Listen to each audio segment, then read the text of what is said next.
ni Satan. No, habang papunta tayo rito, umulan. Tama? Hindi na lang ako magsisimba, umulan na. No? Buti na lang napagtagumpayan ninyo na kayo ay makasama namin. No, ako kasi maaga pa lang nandito na ako. And yun na nga, nagulo na yung PowerPoint ko. Iba talaga pag magkaibang laptop yung ginagamit. Sige, bago po tayo lahat makinig ng ating salita ng Panginoon, let's bow our head and let's pray. Panginoon, salamat po sa iyong walang humpay na pag-ibig. Tunay nga po natin ang dakila namin at sinasambang yung tunay at dakilang tapat na pangalan. Salamat po sa katagumpayan namin na pinagkaloob mo dahil nandito po kami upang sama-sama makinig ng iyong salita, Panginoon. Naniniwala kami na hindi po aksidente na nilayo mo kami dito, Panginoon, upang makinig na iyong salita. Ano man yung aming salitang maririnig ngayong umaga, ito po ay mai-apply namin sa aming pamumuhay. Dalangin namin, Panginoon, na pumasok ito sa aming mga puso at sa aming mga isipan. Gamitin mo ang iyong panlingkod bilang isang daluyan ng pagpapala at pag-ibig na nanggagaling sa iyo. Salamat po ito pong aming dalangin sa pangalan ng Jesus. Amen. Minsan ba naisip niyo na sa inyong sarili, kung may pagkakataon ka lang sana na ulitin yung mga maling desisyon mo sa buhay, ay ginawa mo na sana. Naisip niyo na ba yun? Na sana, hindi na lang yun yung pinili ko. No, sana naitama ko. Lumating na po ba kayo sa time na yun? Kasi ako maraming beses akong dumating sa time na yun. Don't you just wish you could start all over again? Sana may flashback, no? Para maibalik natin yung dati. No? Pag yung cellphone po natin ay medyo marami ng laman.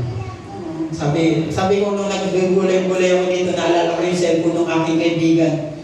Na pag nag-picture yan ng 10, dapat yan magbura ng 10. Kasi magahan yan.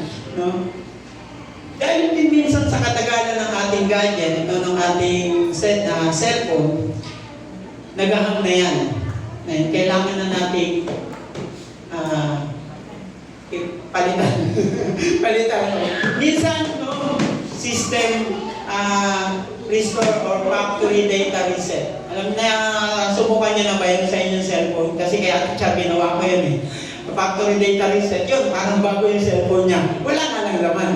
No, naubos na yung laman, pati yung mga importanteng bagay. Pero alam niyo po ba mga kapatid, na para tayo maging malinis, kailangan natin ang ating Panginoon. Para maitama natin yung mga maling desisyon natin sa buhay before, kailangan natin ng ating Panginoon. Amen po ba? And ngayong umaga, yan yung ating pag-uusapan. And I'm gonna call this message, We Are Sanctified. Bakit? Ang September po ay Kamakot Month. Sa mga hindi ko nakakaalam, kung tayo po ay nagdiriwang ng Kamakot Month, September is Kamakot Month, and October is our Mission Emphasis Month. Yung Kamakot Month po, and we are tackling Savior, Sanctifier, Healer, and Coming King. No, previously, last week, dapat Savior, pero sabi nga ng aming teacher sa Bible School, hindi naman po yan ayon sa pagkakasunod-sunod. Para kung ano naman po ang mauna dyan. Pero lastly, syempre huli yung ating Coming King. Naniniwala ka ba kapatid na ikaw ay nilinis na ng ating Panginoon? Amen po ba? Ginawa kang banal. Isang tanong, ano ang nagiging pakiramdam natin pag tayo ay bagong ligo? Sarap, no?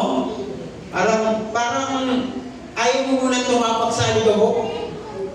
Parang gusto mo muna manahimik sa tabi kasi baka madumihan ka. Pakiramdam natin ang bango-bango natin. Naramdaman niyo na po ba yun? Parang gusto natin wag na muna lumabas para hindi muna tayo mangamoy pawis. And tawag po doon sa ating sarili is factory data reset. Naniniwala po ba kayo doon?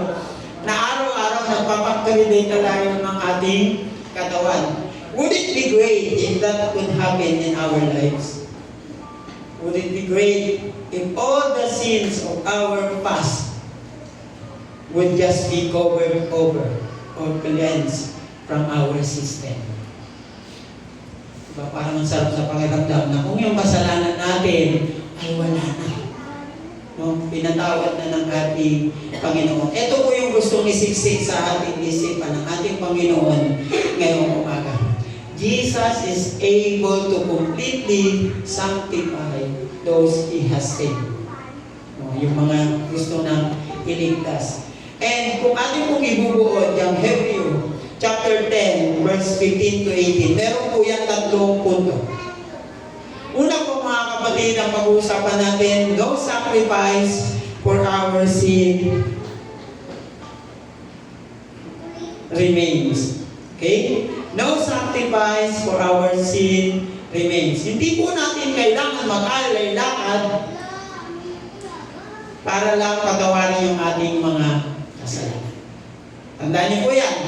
Hindi natin kailangan ipalakpak ang ating mga kamay sa kahit na sinong mga santo yan o mga Buddha and magsindi ng insenso para lang hilingin na patawarin tayo sa ating mga kasalanan at linisan. Hindi tayo maaaring lumalo sa simbahan ng tapat at basahin ang ating mga Biblia araw-araw at manalangin at magsikap upang mapalugod ang Diyos at umasa na balang araw patatawarin niya tayo sa ating mga kasalanan. Take note mga kapatid, araw-araw kung pinapatawad tayo ng Diyos sa ating mga kasalanan. Wala nang kahit na anong sakripisyo para sa ating mga kasalanan. Sabi nga, tapos na yan. Pinagbayaran na yan ng ating Panginoon. Kapag natuklasan mo na ikaw ay may sakit, kumari ikaw ay may sakit, ang doktor ay maaaring magreseta ng ilang mga gamot na dapat mong inumin. Tama po ba? Naalala ko nung ako ay na-aksidente, merong mga gamot na binili para lang inumin at para mawala yung sakit. Pero hindi ko po yun naubos. Bakit? Kasi pakiramdam ko, pag iniinom ko, lalo sumasakit. No, hindi ko naubos yung ibang gamot. Hindi ko nga lang alam kung nasa na siya ngayon. Maaari natin kunin ang mga gamot na iyon sa pag-asa o maaari natin inumin yung mga gamot na iyon sa pag-asa gagaling tayo. Tama po ba? Ngunit ang pang-araw-araw na pag-inom ng gamot ay nagpapaalala lamang sa atin na tayo ay may sakit. Tama? Pansin niyo po ba yun?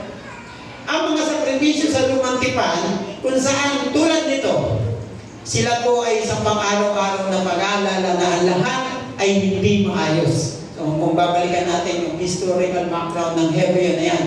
Ngunit kapag tayo po ay ganang na gumaling na, hindi na natin kailangan yung mga gamot. Tama po ba? Ikaw ba, iinom ka ng gamot na wala ka naman sakit? Ang gamot ay wala ng epekto. Hindi na natin kailangan yan. Magaling na tayo. Ganun din po sa banal na salita ng ating Panginoon. No? Si Jesus po ay nagbabayad sala na para sa ating mga kasalanan. So bakit pa natin kailangan ng isang gamot o isang sakripisyo kung binayaran na ng ating Panginoon ang ating mga pagkakasala? Naisip niyo na po ba yun? Bakit kailangan natin magpagod, mag-alay lakad para lamang alisin yung ating mga pagkakasala? Sabi nga, no sacrifice for our sin remains. We don't need to do that. No? Hindi natin kailangan dahil si Jesus ang gumawa niya. Hindi na natin kailangan.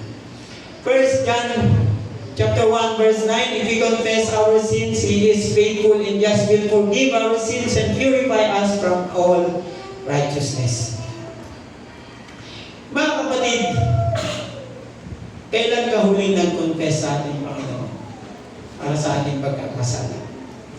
Isa po sa prinsipyo ko ngayon, kung ikaw ay may nararamdaman na medyo hindi maganda sa iyong pangangatawan o sa iyong buhay, maybe meron kang kasalanan. Maybe meron kang ginagawang hindi kanais-nais sa ating Panginoon. And yung karamdaman na yan, o yung panghihina, o yung hirap na yan sa iyong buhay, ay isang paalala na kailangan mo ang Panginoon. Mga kapatid, nandiyan na tayo. Ang Panginoon ay mapagpatawad. Pagpatawad yan. Pero kayo ba, for example, meron kang kapatid na nagkasala sa iyo. Patatawarin mo ba siya na hindi siya nagko-confess? Na nagkasala siya sa iyo? Gagawin mo ba yun? Okay, pinapatawad na kita. O kahit hindi ka pa nagko-confess. Sabi diyan, if we confess our sins. Diba? Faithful siya na patatawarin niya tayo. Amen po ba? And dahil sa ginawa ni Jesus, no? Jesus' obedience to our Father, we have been made holy through the sacrifice of the body of Jesus Christ once for all. Siya lang, no? Wala nang iba. Ay natawag dyan, system restored. Sabihin mo nga, tingnan mo yung katabi mo. Sabihin mo, you are system restored. Diba?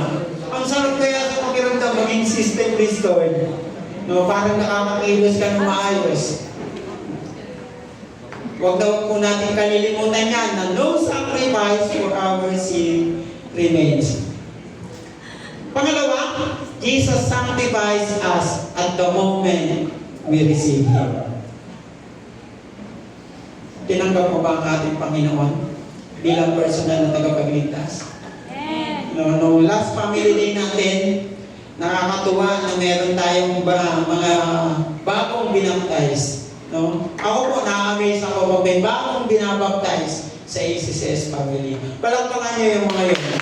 Palakpakan niyo yung bagong nagpabaptize na sinuko yung kanilang sarili at tinanggap na sila ay makasalanan. Meron tanong sa isang Bible school, sa isa namin subject,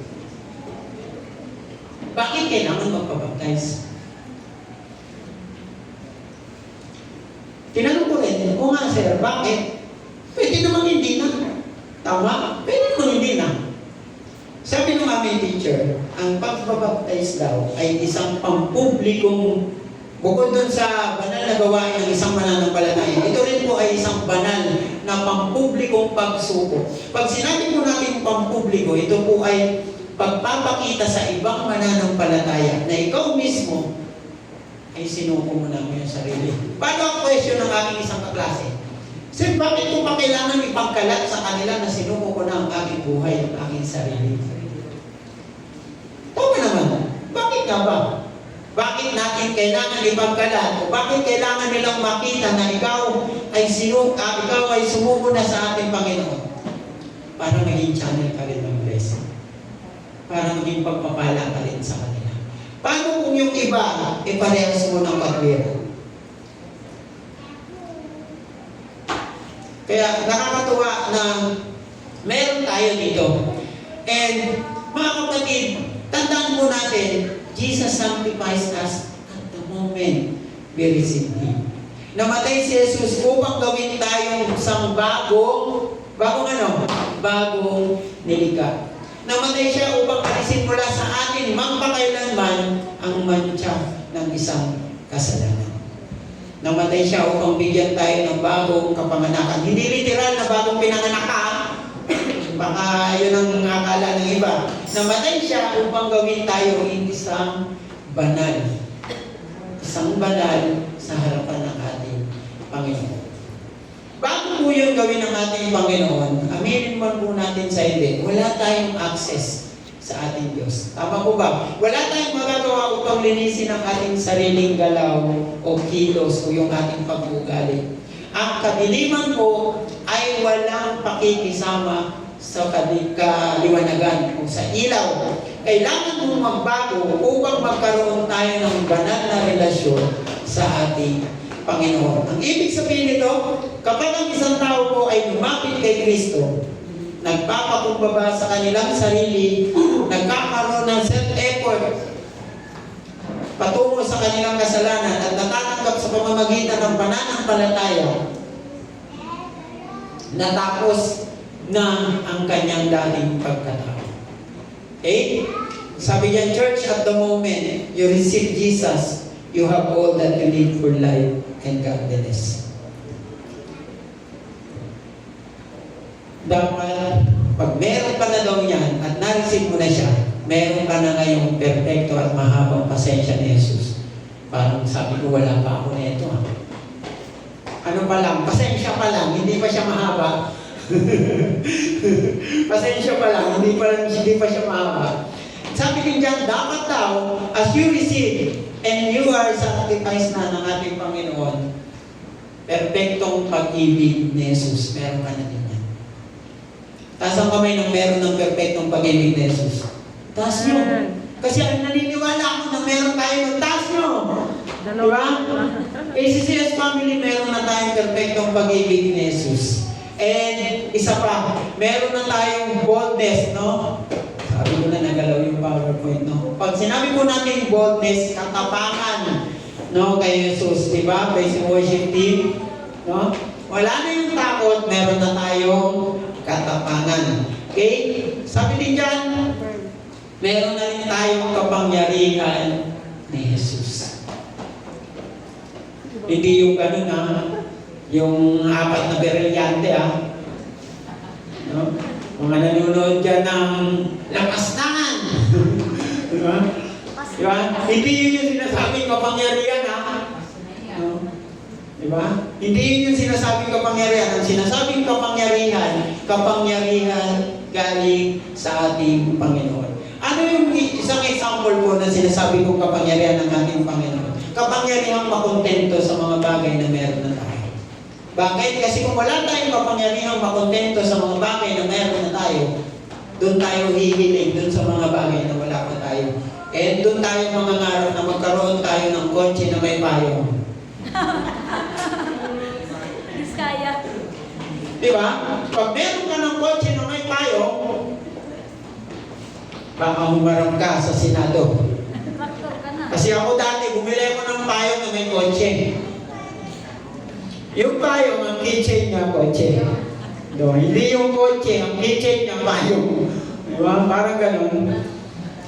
Kaya, yun yung sinasabing kapangyarihan ni Jesus. Pag may kapangyarihan na tayo ni Jesus, marunong na tayo makontento. No, nakakatawa yung opening prayer ni Ate Maritik. Alam niya na nag-struggle ako financial. Diba? So, lahat na tayo nag-struggle. But, kung meron tayong kapangyarihan ng ating Panginoon, kontento tayo sa mga bagay na meron tayo. Amen po ba? And next, dapat daw meron na tayong pagtsatsaga ni Jesus. Yun yung sinasabi ko. The moment na wala na tayong pagtsatsaga ni Jesus, hihiling tayo ng hihiling ng Rolls-Royce dyan. Gusto niyo yan? Gusto ko yun. Yung tumbakatapak ko, boom, boom. Ang ganda nun. Pero dapat hiling kang humarap sa Senado. Harapin mo si Soto, kaya si Lacson, si Jinggoy, lahat sila. Mga kapatid, marunong na tayong magtyaga sa mga bagay na galing sa ating Panginoon. Kung meron kang matagal ng pinapangarap, katiwala mo sa ating Panginoon and magtyaga ka lang. Darating at darating yan sa buhay mo. Amen? Na kung marami ka mang hinihiling na gustong baguhin sa iyo ng ating Panginoon, magtyaga ka lang. Ibibigay yan sa ating ng ating Panginoon. 10 years, tagal 10 years. Malay mo, di ba? Kung yung pinagpe-pray mo pala, isang perfectong mapapangasawa. Yun, no? Kung ang hinihiling mo pala, isang perfectong mapapangasawa, walang ganon. Puro kayo hiling na perfect, walang ganon. No? Ang hanapin nyo, yung makadiyos. No? Yun yung dapat yung ipag-pray. Di ba, Miko? Okay? Next, si Jesus po na dapat ay namumuhay na sa atin. Dapat si Lord na yung namumuhay sa atin. Wala nang iba. Diba? Wala na yung dati nating pagkatao. Bakit? Ginawa na tayo ng ating Panginoon bilang isang banal na karapat-dapat sa kanyang harapan. Ito po yung dahilan kung bakit maaaring ipahayag ni Apostol Pablo sa mga taga-Galatia. Chapter 2, verse 20. Sabi niya doon, kaya hindi na ako ang nabubuhay ngayon, kundi si Kristo na ang nabubuhay sa akin. Napakasarap. No? Kung wala na yung dati nating pagkatao. Sabi doon, at ang buhay ko ngayon sa katawan ay kinabubuhay ko sa pamamagitan ng pananampalataya sa anak ng Diyos na nagmamahal sa akin at naghahandog ng kanyang sarili para sa akin. Mga kapatid, kapag tinitingnan ko nating maigi ang buhay na meron ng Kristo, dapat meron na tayo niyan. And kapag titingnan ng Diyos ang mga mananampalataya ngayon, hindi niya nakikita ang ating kahinaan. Alam niyo po ba yun? Marami tayong kahinaan, marami tayong pagkukulang. Pero kung meron na tayong Kristo, alam natin na yung kahinaan natin, yung pagkukulang natin, yung pagkabigo natin, ay hindi na yan titingnan ng ating Panginoon. Nakikita niya ang bawat tagumpay na meron tayo. Kung naniniwala tayo na tinanggap na natin ang ating Panginoon. Tinanggap na po ba natin ang ating Panginoon? Wala na yung takot. Wala na yung pangamba. Meron na dapat tayong tapang. Amen? Amen. Next, pangatlong punto po. Jesus transforms our lives as we learn to live the sanctified life by faith. In-highlights ko po yung faith dyan. Nakakaps lang. Para maramdaman talaga natin kung ano yung ating pangangailangan. Kanina po yung example sa aming devotion, si Simon Pedro. Oh. Kanina tinanong din ng aming facilitator kung sino nakakalam ng kwento ni Simon Pedro. Dapat alam natin lahat yan. Siya lang naman yung sumubok maglakad sa tubig. Dahil nakita niya si Jesus na naglakad sa tubig. Pero dahil nga meron siyang pananampalataya at alam niyang founded na siya ng salita ng ating Panginoon, tumapak siya at sinubukan niya maglakad. Pero lumubog siya. Bakit? Bakit? Kasi hindi buo yung pananampalataya na meron siya. Sa pagninilay po natin sa salita ng ating Panginoon, as we read this Bible, habang nagbabasa tayo ng Bible, mamumuo yung pananampalataya na galing sa ating Panginoon. Magkakaroon tayo ng tiwala sa ating Panginoon. Pero dapat pag sinarado natin yung Bible, huwag natin isarado yung pananampalataya na meron tayo. Kaya nagkakatalo, kasi marunong na tayong magbasa ng Biblia. Naintindihan natin, naunawaan natin, pero pag sarado natin ang Bible, sarado na rin yung ating kamalayan patungo sa Bible. Mga kapatid, binago na tayo ng ating Panginoon at ginawa niya ng banal dahil sa ating pananampalataya. Sa mga susunod na kabanata po, sa chapter 11 and chapter 12 ng Hebreo, tinuturo po sa atin ang tungkol sa buhay ng pananampalataya. Actually, ang Hebrews, na napakasarap niyang basahin, I encourage you to read buong libro ng Hebreo. No? At marami kayong matututunan dyan. Ngayon po, first and foremost, nais niya na maunawaan natin bilang mambabasa at bilang Kristiyano na dapat nating malaman paano maipamumuhay ang buhay na meron tayo nakasama si Kristo. Balikan kung inyo pong babasahin, balikan niyo yung isang verse bago ang text natin this morning. Hebreo chapter 10 verse 14. Ewan ko kung nailagay ko dito. Nandito nga. Okay? Sabi niya dyan sa makatuwid, sa pamamagitan lamang ng isang maghahandog ay kanyang ginawang ganap ang pakailanman ang mga nilinis ng Diyos. Isang ganap na magpakailanman na nilinis na tayo ng ating Panginoon. Pero sa pamamagitan lamang ng isang paghahandog, which is ang ating Panginoong Jesucristo.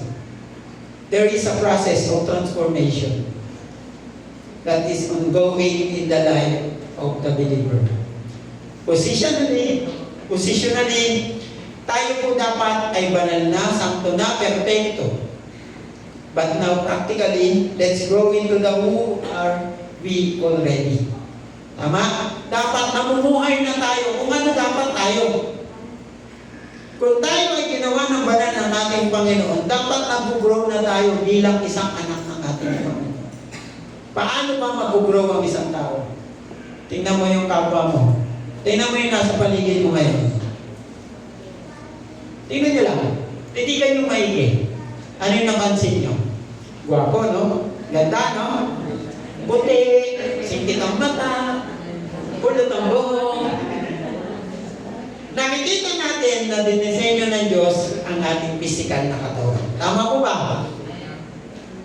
Yung mga atleta ko nag-aasaran, ang pangit mo, ang pangit mo. Ang pangit mo tumakbo, mukha kang unggoy. Pag tumatakbo ka kasi sa TSC, meron doon mga namimitik. Meron pumipitik. Picture ba? And makikita nila yung mga mukha nila doon sa sport, sa page ng sports complex. So makikita nila, mag-aasaran sila. Sabi ko, walang nilikha ang Diyos na pangit. Kasi dinesign tayo ng ating Panginoon. Gusto ko sanang biruin, ala, sinong gumawa sa iyo? God designed you. Sabi mo, nilikha ka ng Panginoon.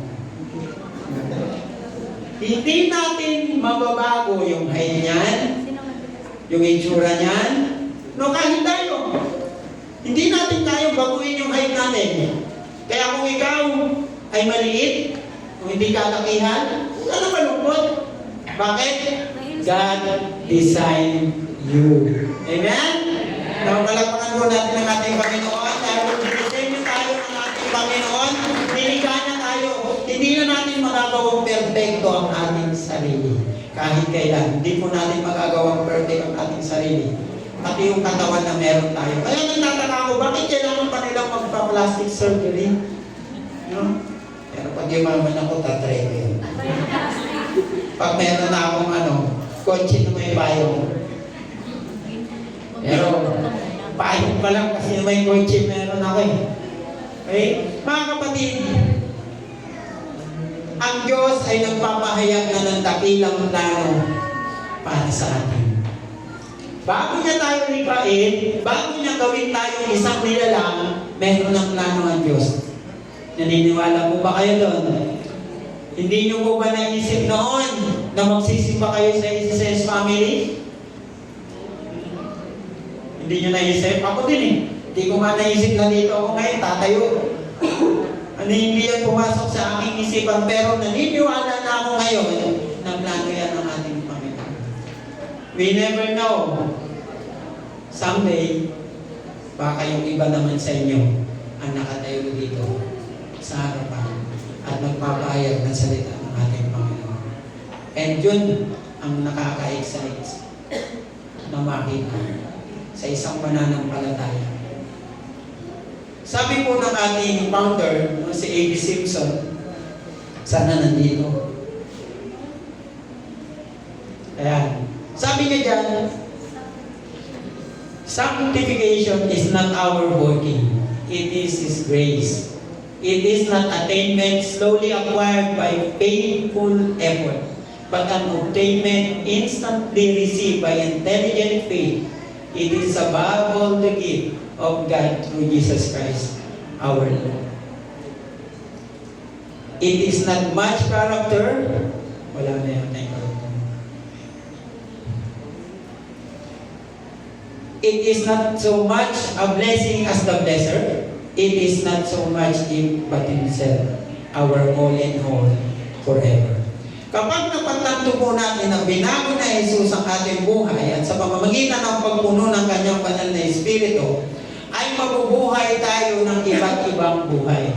Wala po sa atin ang magkakaparehas ng buhay na tinatahak. Yung paang dinadaanan mo ngayon at ang bawat takbang mo ngayon ay hindi ang kalintulad ng kapwa mo. Pero isa po ang gusto kong sabihin sa inyo. Hindi po tayo ang magdidikta ng lakad ng ating kapwa. Pwede tayong kasama niyang lumakad, pero hindi po natin makokontrol kung saan siya pupunta. Ang daming nakakalam lamang niyan ay ang ating Panginoon. Dahil siya ang may plano niya, hindi tayo. Amen? Ngayong tanong, handa ka man tanggapin si Jesus sa iyong buhay ngayon? Amen. Kailangan nating patayin ang ating lumang sarili. Alisin natin yung dati nating pagkatao. Let Christ live His life in us. Kailangan system fully restored na tayo ng ating Panginoon. Mga kapatid, sa ating pong conclusion, sabi niya, no sacrifice for our sin remains. Hindi na po natin kailangan ng kahit na anong sakripisyo pa. Ang kailangan lang natin ay ibuhos ang ating banal at tapat na pananampalataya. Jesus sanctifies us at the moment we receive Him. Kailangan natin siyang tanggapin para maranasan natin na tayo ay ginagawang banal ng ating Panginoon. Church, Jesus transforms our lives as we learn to live the sanctified life by faith. Christ sanctified us sa pamamagitan ng kanyang natapos na sakripisyo sa cross ng Kalbaryo. Binago ni Jesus ang ating buhay sa kalagayan, pagkatao at pamumuhay. Inalalayan niya tayo na maglakad patungo sa Kanya sa pamamagitan ng ating pananampalataya sa Kanya. Mga kapatid, ngayong umaga, gustong isiksik po sa atin ang ating Diyos na we are sanctified and we are fully restored. Tandaan niyo yan, ha? Fully restored.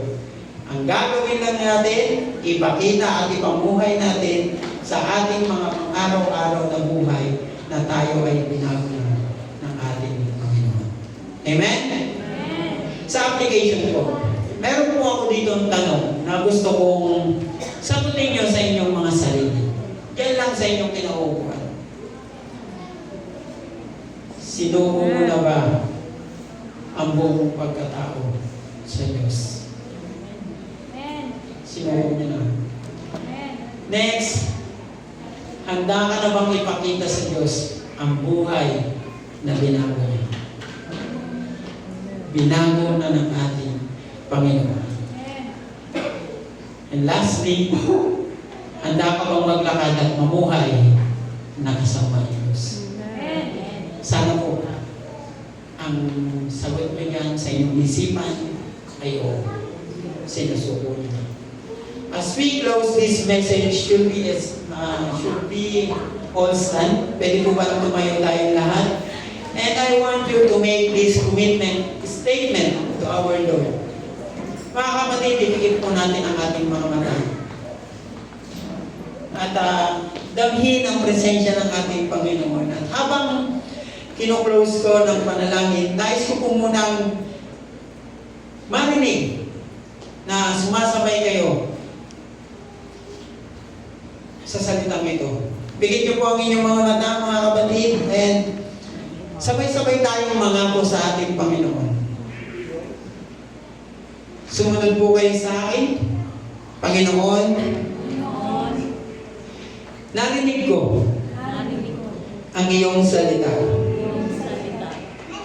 Susundin ko ang mga ito at magtitiwala ako sa banal mong kapangyarihan.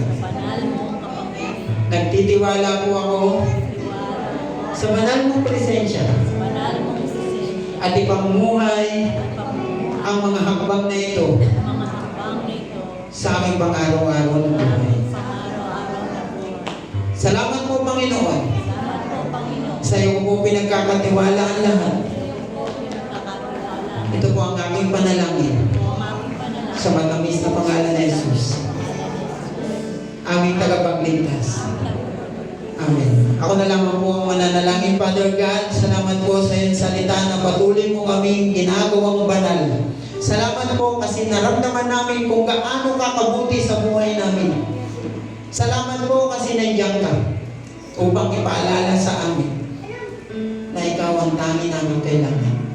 Wala na kaming ibang nais pang gawin kundi ang nagsuko ang aming sarili ng buong buo Hindi po namin kailangan ng kahit na anong sakripisyo. Ang kailangan lang po namin ay alisin ang takot sa aming mga puso. At hanapin ang tapang na nanggagaling sa iyo. Salamat po Panginoon dahil patuloy naming nakikita na kumikilos ka sa aming buhay. Salamat po Panginoon dahil kasama ka namin habang lumalakad sa mga araw na punong-puno man ng problema, ngunit punong-puno ng pagpapala.